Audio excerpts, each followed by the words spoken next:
So the Torah tells us in the beginning of PARSHA Beshalach, Vayikach Moshe es atzmos Yosef. And Moshe took the bones of Yosef. And already Rashi over there explains that if Yosef wanted to be buried in Israel, so how come they didn't do it right away, just like Yaakov?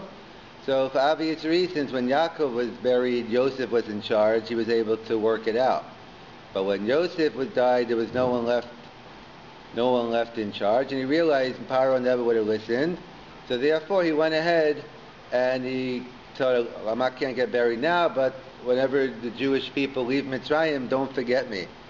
And he made them he made them promise. So that's what happens now in the beginning of Parshas Beshalach.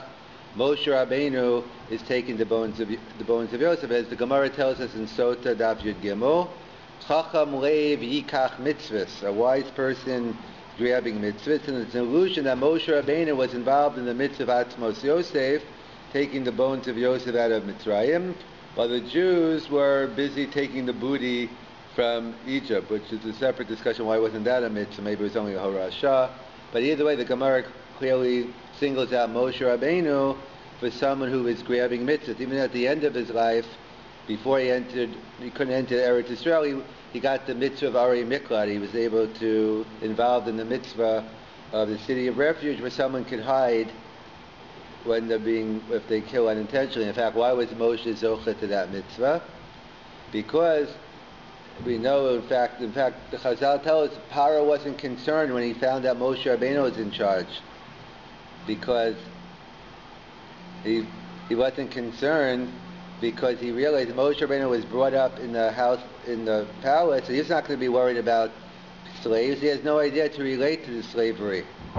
And nevertheless, the greatest of Moshe Rabbeinu, he was able to rise above his own personal situation and feel the pain of the Jewish people. So Moshe was on the run. After he killed the Egyptian, he needed a place to go. So Moshe specifically wanted to be involved in the mitzvah of Arei Miklat, in order to make sure that someone who has to need a safe haven, either temporarily or permanently, will have a place to go. So either way, we see the Torah singles out Moshe Rabbeinu for taking out the bones of Yosef. So the question is, you're all familiar with Sefer Yoshua, and if you go through Sefer Yoshua, it talks about the bones of Yosef. However, it seems to be an apparent contradiction. It says Moshe didn't take the bones of Yosef out of Mitzrayim, u'bnei Yisrael shahalu, and it credits the Jewish people, bnei Yisrael, for carrying the bones of Yosef out of, not into Eretz Yisrael, which they actually did, but it even credits them for taking the bones out of Mitzrayim. So it's an apparent contradiction. On one hand, in the pasuk in Beshalach, Moshe is singled out for carrying the bones of Yosef. Yet in Sefer Yoshua, we find Bnei Yisrael. How do we reconcile this apparent contradiction? There's a famous Gemara and Chazal which tell us the famous principle.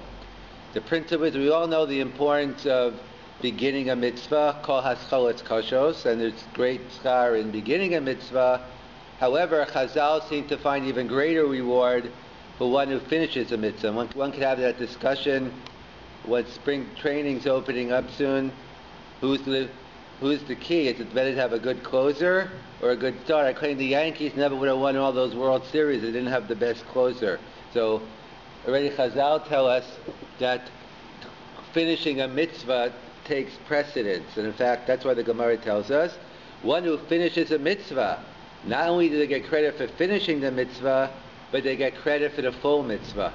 And therefore, that's what the Gemara is. That's what Chazal are telling us. If you had a video there, it would be Moshe Rabbeinu would be on video physically carrying the bones out of Mitzrayim. But did he finish the job? No, because he never made it into Eretz Yisrael. And therefore, the Jewish people brought it in. So Chazal are telling us a very important principle. The closer gets credit for the win, which happens sometimes depending when he comes in. But the one who closes, that's the one who gets the Gemara mitzvah. And in fact, that's why we have the Ramah in a different context in the Yom Norah, interesting Ramah, which is a shiur in its own right. But the Ramah writes, the one who davens slichos he should be the one to continue davening, whether it's Shacharis and Mincha that day. It's a discussion, Myra, from the evening before, whether that's included or not, but definitely Shacharis and Mincha. And why? And the Magen Avraham writes, what's this Ramah based on? Kol hamatchil b'mitzvah omrim lo gemar. Whoever begins a mitzvah, you have to finish it. So that is a very questionable, difficult Magen Avraham. The Achronim asks, like, I agree with the principle. If you begin a mitzvah, you should finish it. But it's a no-so-brainer. What is davening slichos is one mitzvah. Davening shacharis or mincha is a different mitzvah. What does it have to do with beginning and ending? So that's a separate share. So his Mishnah, והוא אומר על המוגמר, if someone do the zimun, so he gets the bracha also in the end, after they used to smell, and the Mishnah says, Right. על המוגמר. Yeah. And I think Bartanora said the same. He begins with the I know, they bring it down, so I'm not saying there are any answers, I'm just not, that's a separate share. But the answer, there's a Vilna going on it, there's a Rav Soloveitchik, I'll just give you a quicker. Rav Soloveitchik's answer is that he basically says it is the same mitzvah because he gets into the Shitas HaRambam. There's a Machlokas Rambam and Ramban where the Tefillah is Deraisa D'Rabbanan. The Rambam says mitzvah aseh l'spalo b'chol yom. Every day is a mitzvah min HaTorah. And the Ramban Shita is only be Sarah. In a time of need, earthquake, a war, that's when it takes on a din Deraisa. So Rav Soloveitchik explains, well, the month of Elul and Aseret Shemei Tshuva are clearly in Sarah. It would be, as we say in the Sana Tokef, we're being judged for, life, Chayim, Amavet. So what grade Sarah? So therefore, really, it's a Hakdama. It's an introduction to the mitzvah of Tefillah that day. And in fact, he says that the one who, it's only a Hakdama to Tefillah. So one who says Slichus and doesn't daven Shacharis hasn't even fulfilled his mitzvah of Slichus. He even takes it that far. On the reverse end, he says, on Yom Kippur, the one who davens Tfilas Ne'ilah, it has to be someone who davened all the previous Tfilas, even if it was an honest. But why Tfilas Ne'ilah isn't its own independent Tfilah? It's a summary of all the Tfilas of the day, and therefore the one leading the Ne'ilah has to be the one who does the summation. So that's the Rav Soloveitchik. Others is a Binyan Siyam, but that's not our topic. The question is, we see that one who begins the mitzvah has to finish it. And that's why Bnei Yisrael got the credit, not Moshe. Is this so simple that the one who finishes the mitzvah gets the credit and not the one who begins? It seems to be an apparent contradiction elsewhere. The Medrash points out, we say it every morning in davening, depending if it's Nusach Sfad or Ashkenaz where you say it. We'll go with the Bnei Ashkenaz. We say it right before Baruch Shemar. Mizmor Shir Chanukas Habayis L'Shlomo. Oh, you have a different text? Oh, right, with David, right. So that's the kasha of the Medrash. What do you mean with David? David's getting credit for building the Beis HaMikdash. Last I checked, David began the mitzvah. He went and he worked very hard. His whole dream. He even did some of the preparations. But we know it was Shlomo who actually built the Beis HaMikdash. So what's going on here? I guess we should change our text to our tefillah to Shlomo and not David. Well, so what's the pshat here? So we see from here, you begin a mitzvah, you get credit. Even though Shlomo finished it, the pasuk in Tehillim is giving credit to David. And yet we know by Atzmos Yosef, it's the opposite. We're not giving credit to Moshe, we're giving credit to Bnei Yisrael. So how do we reconcile this apparent contradiction? Is it the beginning? Of course, either one you do is good, and you should do both, but if you're only beginning and closing, how does it work? How do we reconcile? So there are two different ways to attack this Shaila. Either we have to find a difference between Moshe Rabbeinu versus David HaMelech, Moshe Rabbeinu who did the mitzvah Atzmos Yosef versus David who did the temple, or we could focus on the difference between the mitzvah of Atzmos Yosef versus the mitzvah Binyan Beis HaMikdash. We'll start with the former and move to the latter. So the Rav Moshe has an interesting tshuva, Rav Moshe Feinstein, and in terms of, and even the poskim talk about the question of, the Piskei Tshuva brings it down, even in terms of shiduchim. Let's say someone goes out, it doesn't work out, and then a year or two later, what they call in yeshivas, or a choser v'neir, borrowing a Yeridea term, You go back and you go out again and it works out and you get married. Who gets the shadchanas guilt? As the Ramah brings down, you have to pay the shadchan. The shadchan should get paid. As the Satmar Rebbe used to say, Al Pi Drush, Derech Kabbalah, he says, because what does it stand for, shadchan? Sheker Dover Kesef Nosein. If you don't have the Kesef Nosein, you're left with the Shindal, it's shade. You don't want to begin your marriage on that note. So either way, so the Piskei Tshuva quotes, so in terms of, so they get into discussion whether if it would have happened without the first person or not, but the bottom line, the Piskei Tshuva seems to side with that the one who finishes at least gets most of the money, maybe he gets 2/3. But Ramosha Feinstein, he discusses in the Tshuva, he says like this, he says, he focuses on the difference between Moshe and David. That why did Moshe finish the mitzvah? Was it my fault? Whose fault was it? Moshe on his own level, but it was his own fault. Whatever the sin was, and many Mefarshim try to come up with 13 different pshatim. What exactly, I think there are 13 different pshatim on what exactly Moshe did wrong. Whatever it was, he clearly didn't go into Eretz Yisrael, whether it was some type of onish, or, not, some want to learn that maybe the Jewish people weren't ready, but whatever pshat you want to learn, the most assume it was his fault why he didn't go in, on his level. So therefore, so let's say so if it's your own fault, so if you start a mitzvah and then you get lazy and don't finish it, so why should you get reward for the mitzvah? And so Ramosha points out in the case of Atzmos Yosef, why was it Moshe? Because Moshe had the opportunity. God said, Moshe, Chacham Yukach mitzvah, I'll give you the first opportunity. But if you don't want to do it, there are plenty of people waiting online to have the schus of carrying Atzmos Yosef. So by Moshe Rabbeinu, if he didn't do it, anyone would have done it. And why didn't he finish the mitzvah? It's his own fault. Because, and I'm not judging Moshe Rabbeinu. Obviously, he would want to do. He couldn't do it because of some type of ched he committed on his level. Masha'en ke David HaMelech, he did everything possible. In fact, if it wasn't for David, the Beit HaMikdash wouldn't have been built. I don't mean it wouldn't have been built ever, but it only got built at this time because of David HaMelech. His whole life, Achasha'altim Eis Hashem, Osa Avakesh, he wanted to build so without David HaMelech, the Beit HaMikdash would not have been built. That's what Ramosha writes and others, that the difference is by David, by Moshe, anyone would have done it, and it was his own fault why he didn't finish it. So therefore he doesn't deserve any credit. Jewish people not only get credit for bringing for the bones in Eretz Yisrael, but for taking it out of Mitzrayim. But when it comes to David, what do you want from David? He did everything possible he could, and he wanted it, and he didn't do anything out of, barring any miracle, he couldn't do the job because whatever you could discuss, because the blood's on his hand, he couldn't build it, whatever the issues are there. But David did everything he could, and hence Mizmar Shir Chanukah Sabayis LaDavid. So that's how somewhat a machal between Moshe versus David. Moshe, if it wasn't for Moshe, it would have got done. But without David, it wouldn't have got done at this point. And therefore, David deserves credit, even though he only began and didn't finish. That's what some suggest.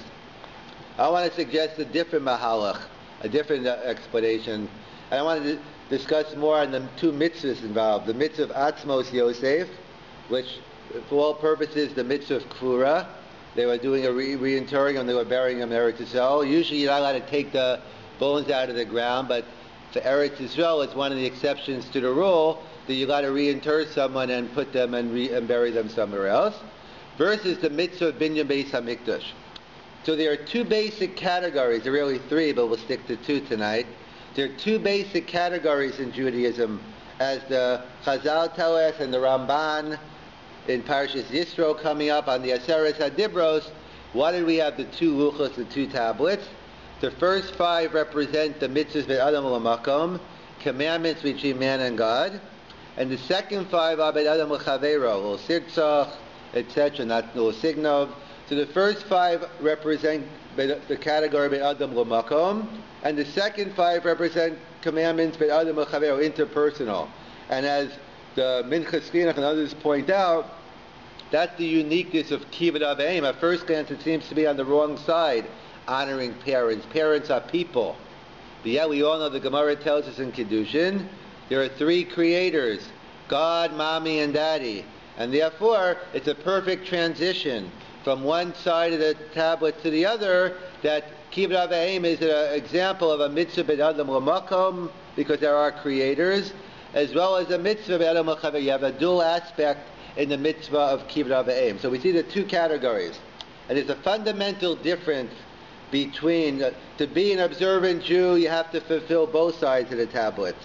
But adam l'makom and be'adam l'chaver. But there's a fundamental difference in terms of the performance of one versus the other.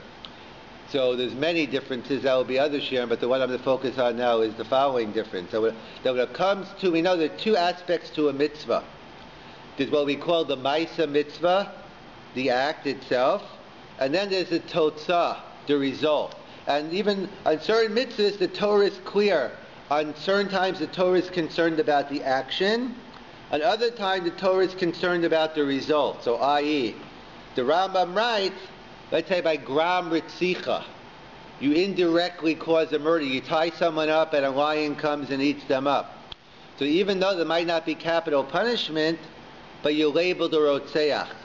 Yet when it comes to chilul Shabbos, grama by Shabbos, you're not labeled a machalul Shabbos. You are not considered on a daraisa level to be considered a machalul. So what's the difference? So the Rugged Shavar, Rav Shlomo Zalman, many of the Achronim explain, because it's a fundamental difference. When it comes to Shabbos, what's the concern? V'osasa kol melacha. It's the act we're worried about. That's why if you have a guy do something for you, whether it's an Issa D'Rabbanan or not, but you're never going to have an Issa D'Oraisa if you're not doing the act, because the Torah is concerned with you doing the Maisa. Hence, Grama at least is put on a D'Oraisa level. Maybe sometimes Pato completely. However, when it comes to Grama by Ritzicha or perhaps by Nezikin, there could be a different issue. That if the Torah is concerned, I don't care how you killed the guy, if you used the gun, if you used the knife, if you used the bow and arrow, the person's dead now. That's all I'm concerned, that's all the family's concerned about. You punch the person in the face, whether you use your fist, you kick them, there might be some technical difference in terms of the bruising and all that, but the bottom line, you're responsible with concern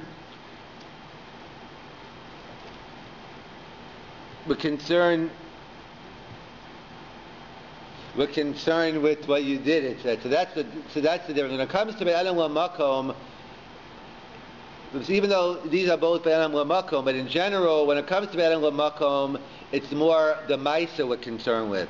And within Be'elam L'Makom, you might have some also the Totzah, but fundamentally, on a general rule, of course there are exceptions to the rule, but Be'elam L'Makom, it's usually the Maisa we're concerned with. When it comes to Be'elam L'Chavero, it's the Totzah. Many people have many machshavas. I really meant to do Nicham Avelim. I really meant to do Bikur Cholim. I was going to do this Chesed. It just didn't work out. In other words, it doesn't do anyone any good. And when it comes to a machshava tova, when it comes to Be'elam L'Makom, so then God knows our machshavas. So then machshava tova mitzdaref l'maisa. But when it comes to a ben adam l'chavero, like what good have you done? And what good have you done? In fact, like there's let's say somebody donated $1 billion machine and it saves lives, and he made one condition, that before anyone uses, first of all, make sure you have my name written all over it, but you have to tell everyone before and after you use the machine, you have to make sure they know I'm the one who donated it. So the person's dying and they say, you know what, you think this person cares that this person's name all over the machine, or he has to sign that he doesn't care. The bottom line, you saved my life. Thank you so much. I don't care. I'll write your name on the. I'll tell everyone. The bottom line, when it comes to Be'elam L'Chavero, you could spend 2 hours visiting someone, and you really made a tremendous difference in that person. Oh, I forgot to think. So I'm not saying maybe you should have that, but I'm not saying it. But the bottom line is it's hard to say you didn't fulfill the mitzvah of Bikur Cholim. So as Rav Shlomo Zalman and others point out, when the Gemara talks about mitzvah strichas kavana, those are all examples of mitzvah Be'elam L'Makom. But when it comes to Be'elam L'Chavero, the kavana is not the ikar, it's the totzah. And that's why perhaps also we'll see that's why you make a bracha only on mitzvahs Be'elam L'Makom, the Rambam writes, and not mitzvahs Be'elam L'Chavero. But the yisod is, when it comes to, and there are many more examples we'll have to go into, but the yisod hadavar is, when it comes to Be'elam L'Makom, it's the ikar is the maisa, is the is the Ma'is or the Machshava, because that's Ben Adam L'Makom. But when it comes to Ben Adam L'Chaveiro, the Iker is the Totzah. Perhaps now we can understand the distinction. How come we had a kasha when it came to the Beis HaMikdash, Mizvah, Sheach, Chanukah, Rezach, David? We see the one who begins the mitzvah, that's the key. Yet when it came to Atzmos Yosef, it was the one who concluded. So perhaps we can make a distinction that the two fundamentally different mitzvahs. Binya Beis HaMikdash is the classical example of a mitzvah Ben Adam L'Makom. Karbanos, Tzvila, those are examples of mitzvahs Ben Adam L'Makom. Kfura, the ultimate chesed shalemes, that's Ben Adam L'Chaveiro. So when it comes to Ben Adam L'Makom, it's all about the Machshava. So David HaMelech, I wanted to go ahead and build the Beis HaMikdash. You're right. Mizmar, Sheach, Chanukah, Sabayis, David. When it comes to Ben Adam L'Chaveiro, I don't think Yosef would be so happy if they took his bones out of Mitzrayim and they just dumped them in the Midbar somewhere. It's all about the result. And therefore, when it comes to Atzmos Yosef, even though it's Vayikach Moshe to Atzmos Yosef, yet in Sefer Yoshua, the credit is given to Bnei Yisrael because it's all about the bottom line. And that's the fundamental difference between Ben Adam L'Makom and El Chaveiro and the two potential answers. Either, like Rav Moshe suggested, the chiluk between David and Moshe. David did everything possible, and therefore he got credit, but it was Moshe's own fault. And even if Moshe didn't do it, someone else would have did it. Hence, David still get credit for starting the mitzvah. Or more fundamentally, the difference when it comes to Ben Adam L'Makom, the Machshava makes a big difference, and therefore David gets credit. But when it comes to Ben Adam L'Chaveiro, it's all about the bottom line.